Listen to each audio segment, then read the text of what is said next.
അങ്ങനെ തൃശ്ശൂർ പൂരത്തിൻ്റെ വരവറിയിച്ച് പാറമേക്കാവ് വിഭാഗത്തിൻ്റെ പന്തലിൻ്റെ കാൽനാട്ട് കർമ്മം നടന്നു. ഇപ്പോൾ വലിയ ആവേശത്തിലാണ്. തിരഞ്ഞെടുപ്പും പൂരവും ഒക്കെ വരുന്നതിൻ്റെ ആവേശം പങ്കുവെക്കുകയാണ്. എങ്ങനെയുണ്ട് ഇത്തവണത്തെ പൂരം? പൂരത്തിൻ്റെ എല്ലാ തയ്യാറെടുപ്പും ആയിക്കഴിഞ്ഞു. ഇപ്പോൾ കാൽനാട്ട് കർമ്മമാണ് ഇപ്പം നടന്നത്. 20-ാം തീയതി കൊടിയേറ്റം, 24-ന് സാമ്പിൾ വെടിക്കെട്ട്, 26-ന് പൂരം. എല്ലാ രീതിയിലുള്ള തയ്യാറെടുപ്പുകളും ആയിക്കഴിഞ്ഞു. എന്തെങ്കിലും കഴിഞ്ഞ തവണകൾ എല്ലാ തവണകളും വലിയ ആശങ്ക പങ്കുവെക്കാറുണ്ട്. ഇത്തവണ അത്തരം ആശങ്കകൾക്ക് എന്തെങ്കിലും ഇതുവരെ വലിയ കുഴപ്പങ്ങളില്ല. പക്ഷേ പൊതുവേ നമ്മൾ നേരിടുന്നൊരു വലിയൊരു പ്രശ്നമുണ്ട്. നാട്ടാനകളുടെ ലഭ്യമല്ല. ഈ കഴിഞ്ഞ പൂരത്തിന് ശേഷം ഈ പൂരത്തിൻ്റെ ഇടയിൽ ഏതാണ്ട് കഴിഞ്ഞ കൊല്ലം പങ്കെടുത്തതിൽ 18 ആനകൾ ചെരിഞ്ഞു.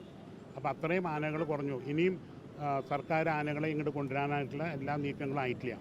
ഈ ആനകൾ വന്നില്ലെങ്കിൽ ഇനി ഇത് രൂക്ഷമായിട്ട് വരാനാണ് സാധ്യത. ഈ വെടിക്കെട്ടുമായി ബന്ധപ്പെട്ട എന്തെങ്കിലും ആശങ്ക ഉണ്ടോ? ഇല്ല, പൊതുവെ എല്ലാം ശരിയാണ്. എല്ലാം ശരി. ഈ പൂരത്തിനും പിന്നെ ഇലക്ഷൻ്റെ ഇടയിൽ വരുന്നതിനകത്ത് ഒരു പൂരത്തിൻ്റെ പോളിംഗ് കഴിഞ്ഞതിന് ശേഷം പൂരം വരുന്ന ആളുകൾ കൂടുതൽ ആസ്വദിക്കാൻ പറ്റുമെന്ന് തോന്നുന്നു. തീർച്ചയായിട്ടും. എന്താണെന്ന് വെച്ചാൽ അവർ ഈ പോളിങ്ങിന് വേണ്ടി പോകുന്ന ആൾക്കാർക്ക് ആ ടെൻഷൻ തീരും. അപ്പോൾ അവർക്ക് സുഖമായിട്ട് പൂരം ആസ്വദിക്കാൻ കഴിയും.